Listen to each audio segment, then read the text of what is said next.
Eh bien, bonsoir à tous. Je suis donc Jitro et je pense qu'on m'entend bien. Je préfère quand même vérifier.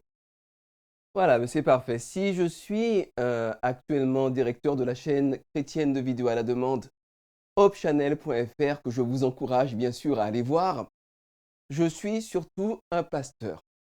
Je l'ai été pendant 22 ans et c'est un métier passionnant parce qu'on en est proche des gens et qu'on marche avec eux. On rit avec eux, on pleure avec eux, on souffre avec eux, on se réjouit avec eux. Et une des choses qui me frappe profondément jusqu'à maintenant, c'est que bien souvent, dans les situations de crise, les gens me convoquent.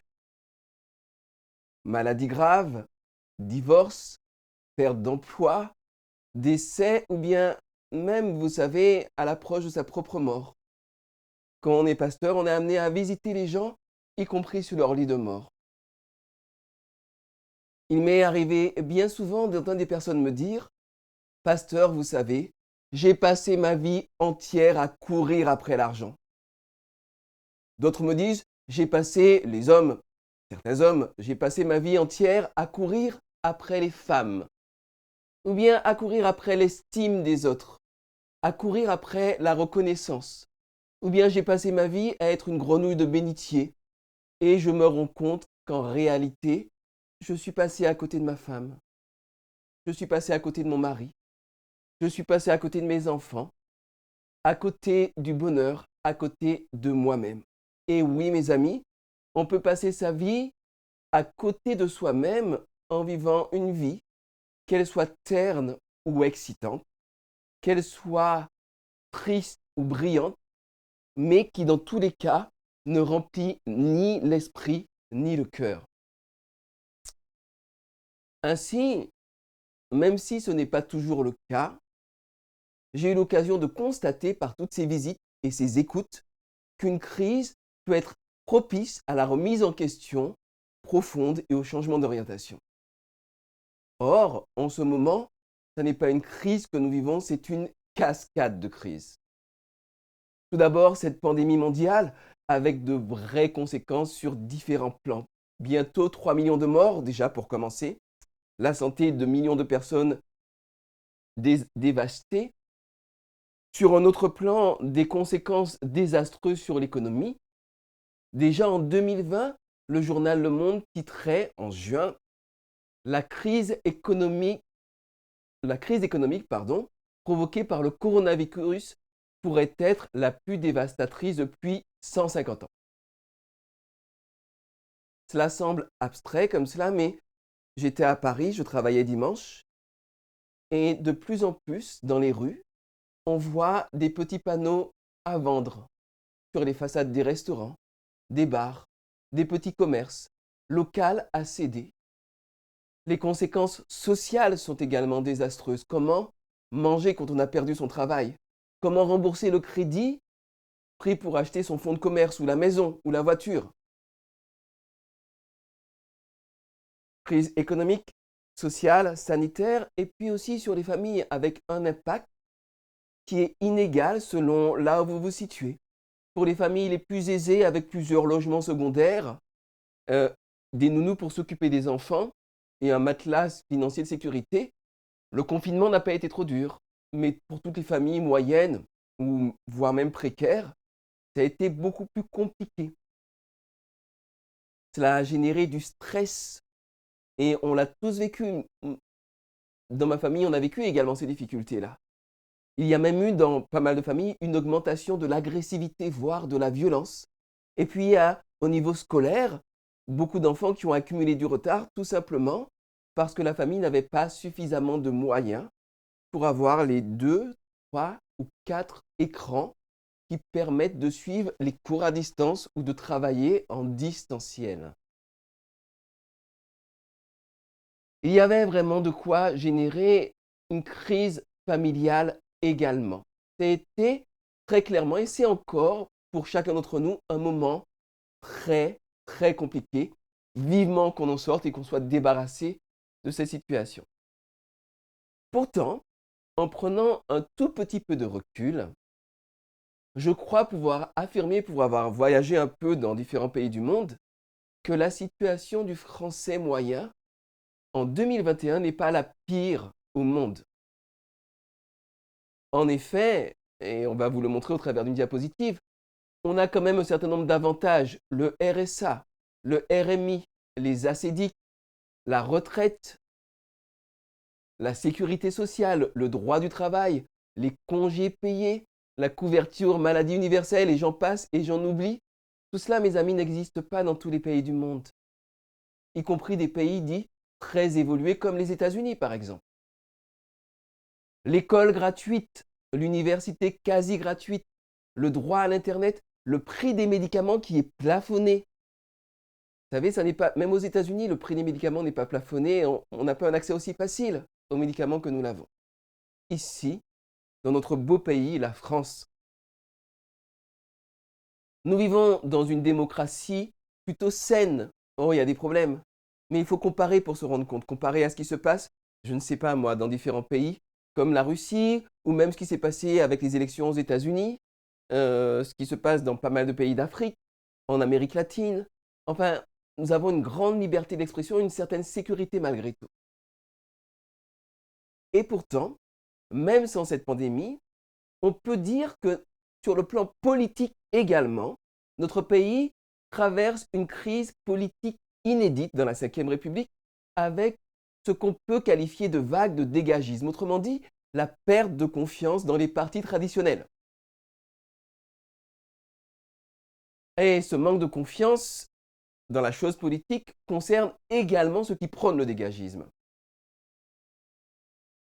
C'est une crise également sociale très forte que nous avons connue avec les gilets jaunes. Une crise marquée par un malaise diffus, protéiforme, qu'on avait du mal à définir, qu'on avait du mal à circonscrire, et qui finalement a débouché, je crois, sur pas grand-chose, si ce n'est une certaine solidarité, de la violence également. On a du mal parfois à voir clair dans ce que ça a pu apporter. Mais on voit bien que la société n'est pas au beau fixe et qu'elle n'est pas profondément stable et sereine. Sur un autre plan, la crise climatique également sape la confiance que nous pouvons avoir vis-à-vis de nos élites, mais vis-à-vis de nous-mêmes. En effet, quelles sont les grandes actions d'envergure que nous avons menées jusque-là pour réguler, diminuer le climat?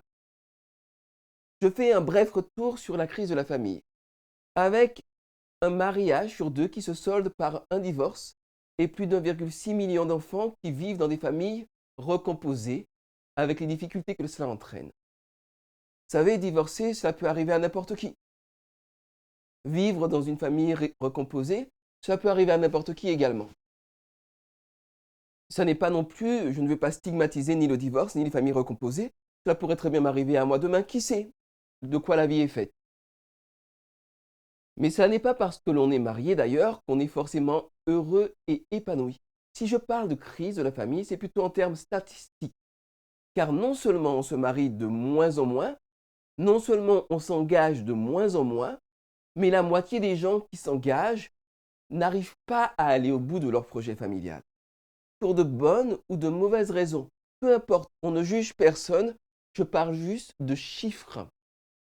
Or, une famille stable est pourtant propice au développement des adultes comme au développement des enfants, encore plus à celui des enfants.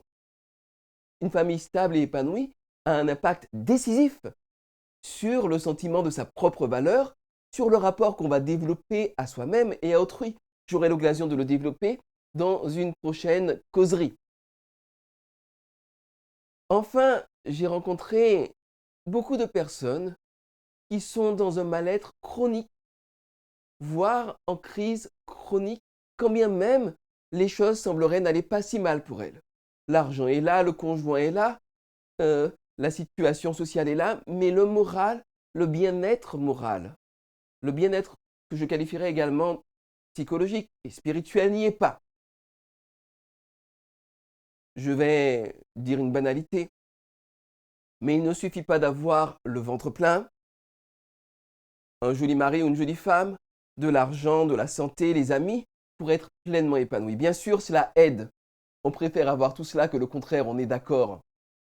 mais si cela suffisait, on le saurait. Cependant, il y a une expression que j'ai beaucoup aimée pendant le premier confinement. Ce confinement de mois de mars a été une telle frustration, une telle violence pour nos esprits que on parlait énormément du monde d'après. Vous vous souvenez de cette expression? Le monde d'après. Et peut-être que maintenant, cette expression, le monde d'après, nous semble vide de sens, mais elle montrait une véritable appétence, je dirais même un appétit phénoménal à un changement, à ne pas reprendre cette routine de la vie telle qu'on la connaissait avec le travail, boulot, métro, dodo, avec la consommation, avec peut-être cette pseudo-liberté dont on nous rebat les oreilles mais qui n'amène pas de sens. On avait une vraie appétence vers plus de justice sociale, plus d'écologie, plus de beauté, plus de sens en un mot. Ce soir, si vous êtes dans le mal-être ou si vous êtes vous-même dans une crise, qu'elle soit familiale, personnelle, professionnelle, conjugale, économique, je vous propose de vous poser cette question: quel sera mon monde d'après? Non pas le monde d'après, mais mon monde d'après. La crise par laquelle je passe, est-ce qu'elle a un but? Est-ce qu'elle a une issue? Et surtout, comment est-ce que je fais pour y arriver? Et pour commencer avec la première piste, je voudrais vous proposer de penser à la lenteur. Tout d'abord, soyons clairs, je ne suis pas un gourou. Je suis un simple pasteur. Je ne peux pas plus donner du sens à votre vie qu'arrêter de fumer à votre place. Je ne peux pas plus donner du sens à votre vie que d'aller travailler à votre place. Je voudrais bien, mais je ne peux pas. Je ne peux pas. Si je vous prétendais le contraire, si je vous prétendais que je vous donnerais des recettes miracles qui vous rendraient heureux, je serais un petit peu comme le marabout Youssouf Mbala, que vous connaissez peut-être. Moi, je reçois ces petits cartons dans ma boîte aux lettres régulièrement, qui vous garantit la chance, le bonheur et le retour de l'être aimé en moins de 24 heures, et qu'on appelle par conséquent le marabout chronopost. Il y a en fait beaucoup de marchands de bonheur. Ils ne font pas tous appel aux forces occultes, mais ils vous proposent l'application de recettes qui sont censées vous emmener au bonheur individuel. Beaucoup de ces recettes sont très pertinentes et très bonnes. Cependant, l'auteur Edgar Cabanas déclare à propos de son livre Apicratie, coécrit avec la sociologue Eva Illouz, la chose suivante.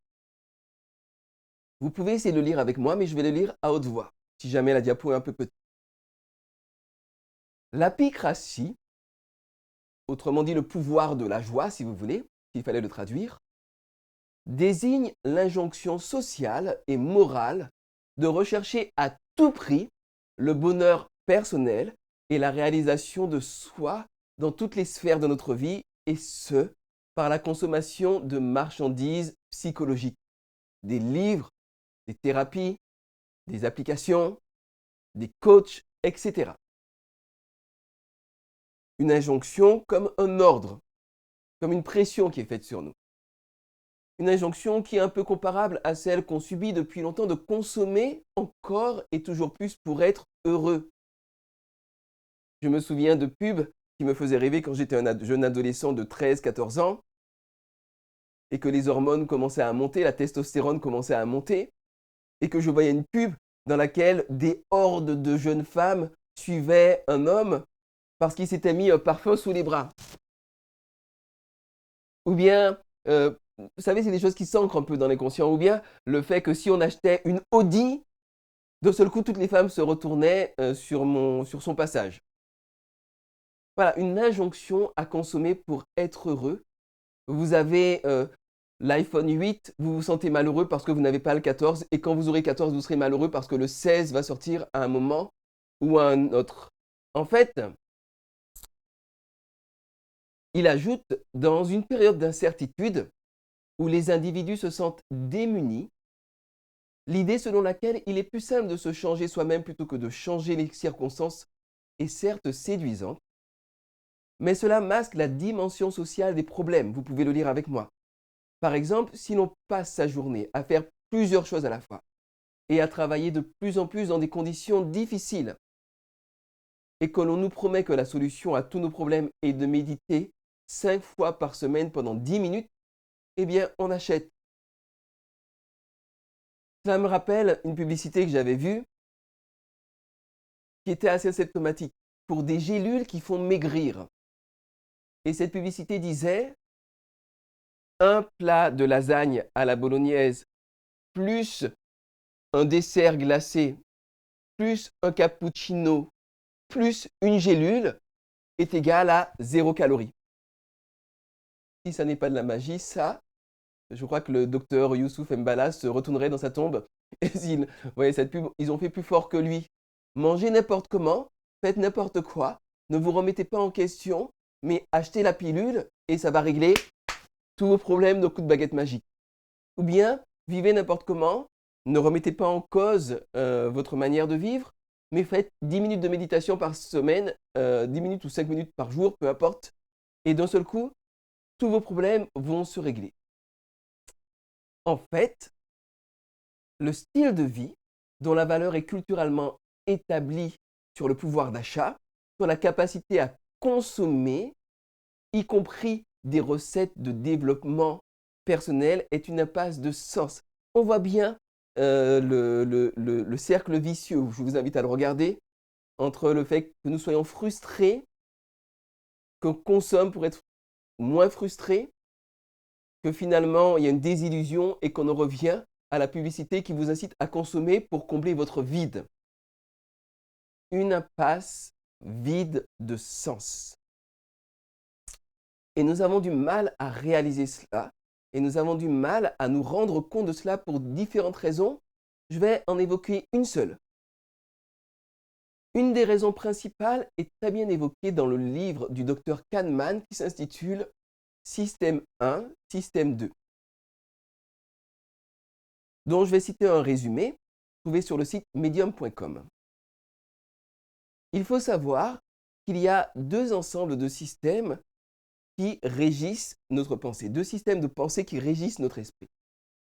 Ces deux systèmes de notre cerveau traitent l'information de manière différente pour arriver à des résultats différents, qui servent à différentes choses. Par exemple, le système 1 est intuitif, il est instinctif, il est automatique. Ce système est un héritage évolutif du passé où la rapidité des réponses a souvent apporté des avantages pour la survie.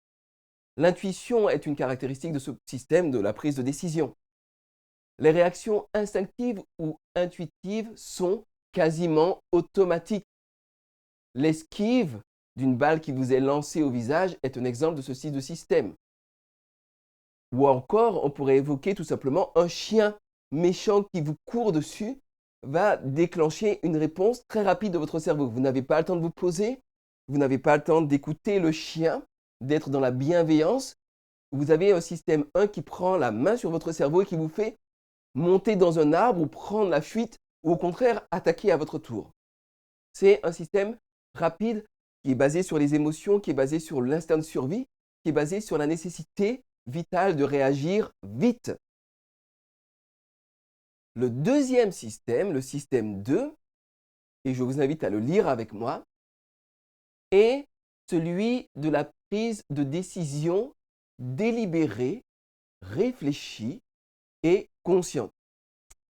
Au moment de décider de la carrière à choisir, il faut par exemple examiner soigneusement les options, peser le pour et le contre avant de faire un choix. C'est ce genre de système qui résonne avec notre maîtrise de soi, notre concentration et la prise de décision individuelle consciente.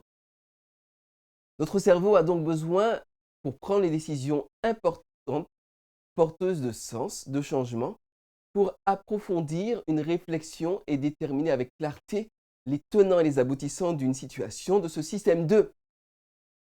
Même les gens les plus rapides, les plus intelligents, les plus brillants, les plus incroyablement performants ont besoin de ce système 2 et ce système 2 a une caractéristique, c'est qu'il va lentement. Pour arriver à une analyse fine, profonde, pertinente, il faut du temps. Pour arriver à euh, contourner nos différents biais cognitifs, il faut du temps. Le système 2 est celui de la mise en sens, celui par lequel nous arrivons à trouver du sens même dans la crise. Or, comment vivons-nous? Et je parle pour moi en premier.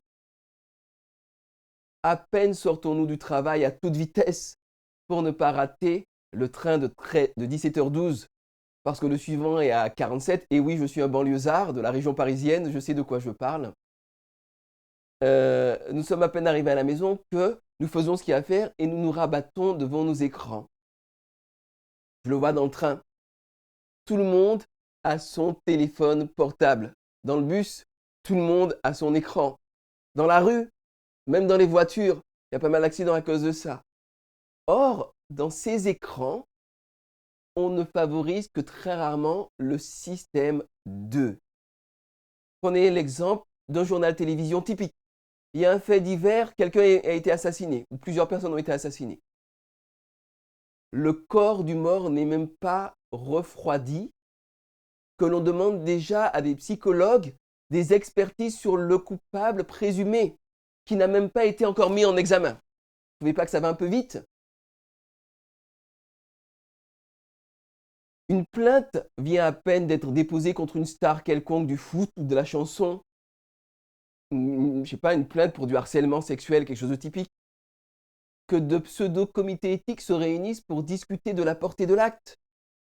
Et avant même que la star en question, n'ait été officiellement inculpée et encore moins condamnée, son nom a été jeté en pâture à la planète entière.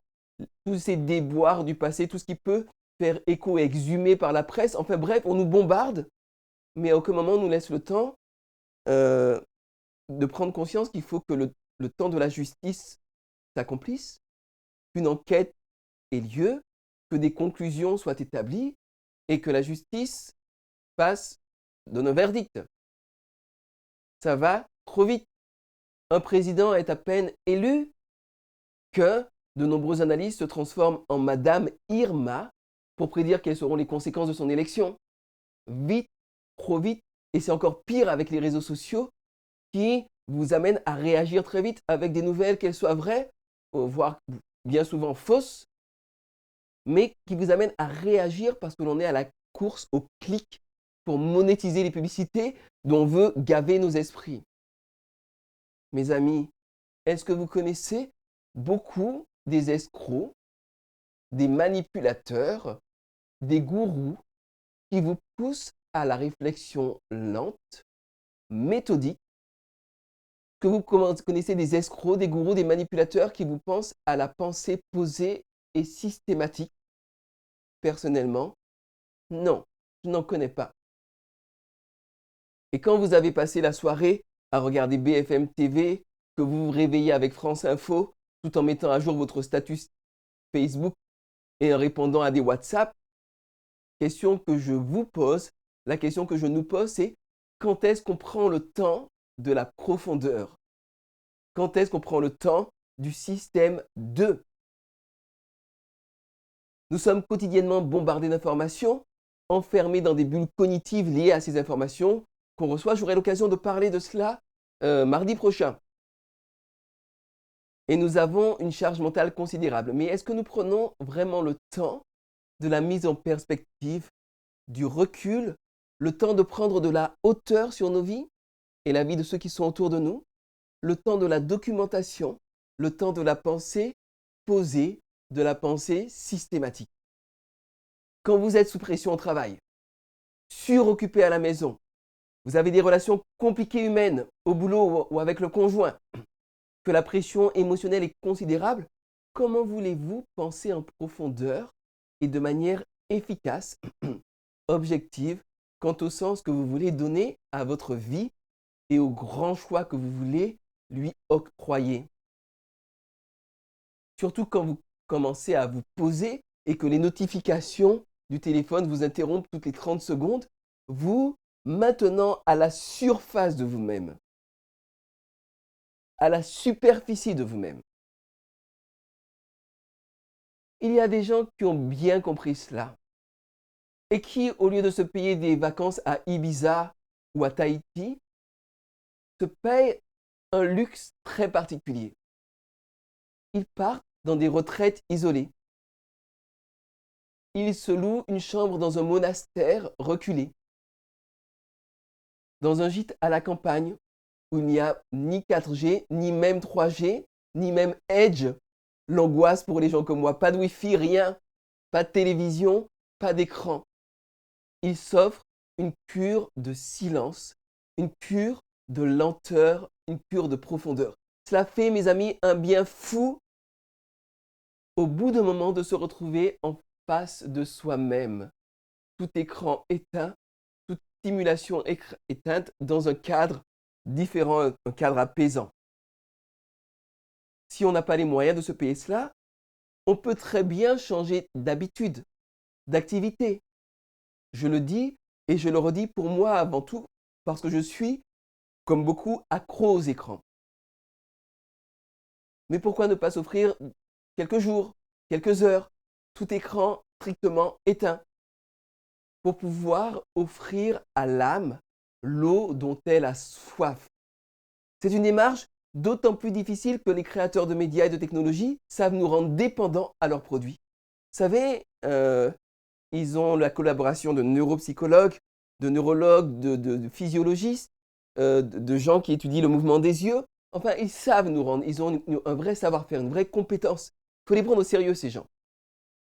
Première piste, donc, se poser, ralentir, faire silence, penser, méditer en profondeur en donnant le temps à notre système de pensée de déployer l'énorme puissance qui est la sienne, mais à laquelle nous sommes tellement rarement connectés à cause de la frénésie dans laquelle nous vivons. Deuxième piste, elle s'intitule Pas tout seul. Mathieu Ricard, le fameux moine bouddhiste, et oui, ça n'est pas parce qu'on est pasteur qu'on ne lit que des auteurs chrétiens, il y a des auteurs qui sont intéressants un peu partout, a écrit un livre passionnant, Plaidoyer pour l'altruisme, que j'ai lu. Et dans ce livre, il dit quelque chose de tout à fait intéressant. Il dit, il nous est loisible, autrement dit possible, d'accroître sans cesse nos biens, de vivre dans une belle maison décorée avec style, de manger des plats toujours plus raffinés, mais à quel prix? Celui de notre temps, de notre énergie, de notre attention et, en fin de compte, de notre bien-être. Je vous l'ai dit, mes amis, j'ai souvent eu l'occasion d'écouter des gens qui couraient après le vent en bout de compte. Par contre, j'ai aussi recueilli beaucoup d'autres témoignages de la part d'autres types de personnes. Par exemple, des personnes qui travaillent dans l'humanitaire. Des personnes qui sont des cléricaux, comme moi. Des curés, des prêtres, des imams, des rabbins. Des gens qui sont des infirmiers, des infirmières, des aides-soignants. Des gens qui apportent de l'aide à la personne, il y en a de plus en plus, qui vont aider les personnes âgées qui sont en difficulté, qui les soignent, qui les lavent, qui leur font leurs courses. Des psychothérapeutes, des psychologues, bref. J'ai entendu beaucoup de personnes qui travaillent dans le but d'apporter du soulagement aux autres. Et toutes ces personnes disent la même chose. Elles racontent à quel point cela fait du bien d'être connecté aux autres. Je sais que Leslie est psychologue, par exemple, Elder est pasteur. Je crois qu'ils ne me contrediront pas. Cela fait un bien fou d'être connecté aux autres et de les aider à passer des caps difficiles. Une autre référence qui est la mienne, évidemment, c'est la Bible. L'apôtre Paul dira dans Actes 20, « Je vous ai montré de toute manière que c'est en travaillant qu'il faut soutenir les faibles et se rappeler les paroles du Seigneur qui a dit lui-même, il y a plus de bonheur à donner qu'à recevoir. » Mes amis, ça n'est pas du blabla religieux, ça n'est pas du baratin. Ça marche vraiment Et je peux en témoigner moi-même. Combien de fois je me suis réveillé le matin avec zéro envie de faire des visites, zéro envie d'aller dans les hôpitaux, aider les gens en souffrance. Parfois, on a juste envie d'être avec soi-même, mais malgré tout, en faisant son devoir, combien de fois je suis sorti édifié, avec le moral qui avait été remonté, je suis sorti beaucoup mieux. Ça marche vraiment. Quand vous tendez la main à quelqu'un qui a du mal, quand vous cheminez avec une personne en difficulté, quand vous faites partie de la chaîne de solidarité qui fait que cette personne, au bout d'un moment, se relève, se sent mieux, vous vous sentez vraiment heureux pour elle. Vous n'avez pas besoin de remerciements, vous n'avez pas besoin de récompense, vous avez votre récompense. Vous êtes profondément heureux, vous vous sentez utile, vous avez été nécessaire, vous êtes à votre place dans le monde. Vous êtes en plein sens. Mais vous savez, il n'y a pas besoin d'être un professionnel de l'aide pour vivre cette expérience. Il y a certainement à côté de chez vous une petite mamie qui a besoin qu'on lui fasse ses courses, surtout en période de confinement. Peut-être qu'un enfant de votre immeuble a besoin d'un soutien scolaire en anglais. Peut-être qu'il y a une association, un Resto du Cœur, ADRA, Secours catholique, peu importe, un centre communal d'action sociale qui a besoin qu'on leur apporte des produits nourriciers pour aider quelqu'un. L'essentiel est d'apporter sa pierre, sinon au bonheur de tous, du moins au soulagement de quelques-uns. Et quelques-uns, même une ou deux personnes que l'on aide, c'est déjà beaucoup, c'est déjà énorme, non seulement pour ces personnes, mais également pour soi. Je reviens au plaidoyer pour l'altruisme de Mathieu Ricard, avec cette autre citation qui dit « En vérité, l'égoïste pêche essentiellement par ignorance. S'il comprenait mieux les mécanismes du bonheur et de la souffrance, il accomplirait son propre bien en faisant preuve de bonté et d'égard d'autrui. » Jean-Jacques Rousseau le notait, « Je sais et je sens que faire du bien est le plus vrai bonheur que le cœur humain puisse goûter. » Il montre également dans ce livre passionnant que les neurosciences, aussi bien que la psychologie ou la sociologie, démontrent que l'altruisme est un facteur puissant, mes amis, puissant, d'épanouissement, de bien-être et pourvoyeur de sens. C'est au fond là tout le message que Jésus-Christ est venu apporter. Il dit, et on le cite dans Luc au chapitre 4, « L'Esprit du Seigneur est sur moi, parce qu'il m'a oint pour annoncer une bonne nouvelle aux pauvres. Il m'a envoyé pour guérir ceux qui ont le cœur brisé, pour proclamer aux captifs la délivrance et aux aveugles le recouvrement de la vue. Il m'a envoyé pour renvoyer libres les opprimés et pour proclamer une année de grâce du Seigneur. » Évidemment, personne ne dit ni dans la Bible ni ailleurs que se faire du bien à soi-même, c'est mal. Les petits bonheurs que l'on s'offre à soi-même, pour ma part, je les apprécie, je les aime et je crois qu'ils sont utiles, qu'ils sont nécessaires.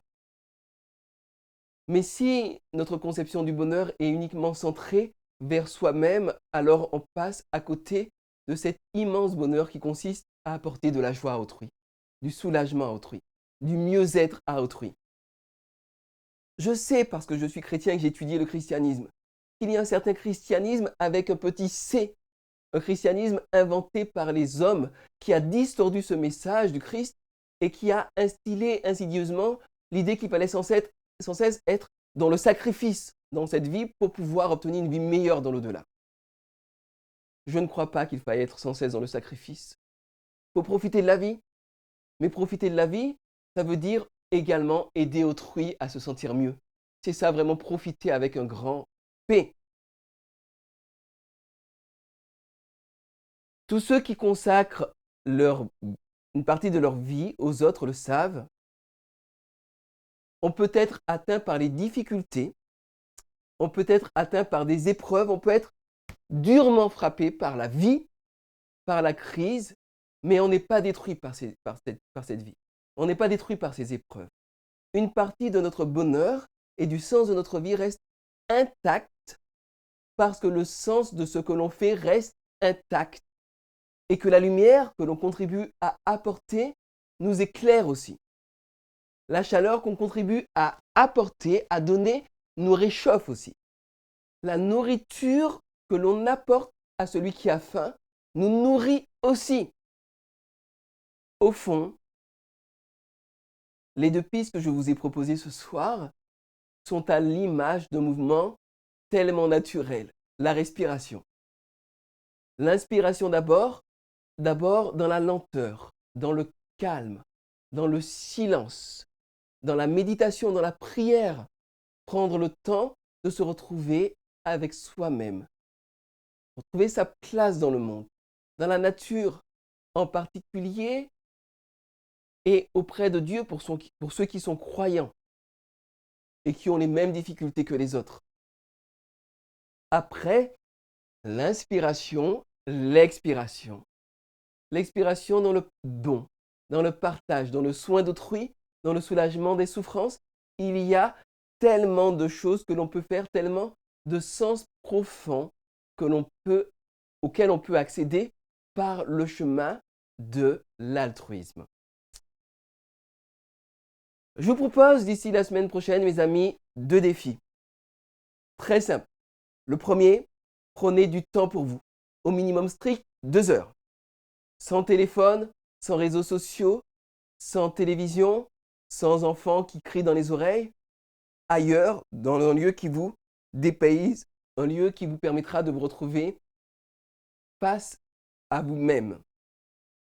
Vous retrouvez face à vous, en profondeur, non pas dans la réaction, non pas dans l'émotion, pas seulement dans l'émotion, mais dans la décision posée, délibérée. Prenez aussi le temps de faire silence en vous. Vous verrez que faire silence, c'est pas si facile. Il y a toujours des petites pensées qui viennent et qui quelque part sont aussi envahissantes. Première piste, prenez au minimum 2 heures pour vous dans le calme. Posez-vous. Deuxième piste, aidez quelqu'un. Alors comprenez-moi bien, si vous aidez votre mari à tenir une planche pendant qu'il la coupe, ça ne compte pas. Aidez quelqu'un qui est dans le besoin, quelqu'un qui a une difficulté, quelqu'un qui pourra apprécier l'aide que vous lui apporterez. Si vous n'avez personne autour de vous, apportez une contribution à une œuvre de charité, une œuvre caritative, pas de l'argent de préférence, mais plutôt quelque chose qui vous mobilise. Allez faire des courses, prenez des vêtements, lavez-les, repassez-les, des vêtements d'enfants, il y en a tellement besoin. Les gens qui sont dans la misère ont besoin de cela. Ou alors, allez visiter quelqu'un à l'hôpital.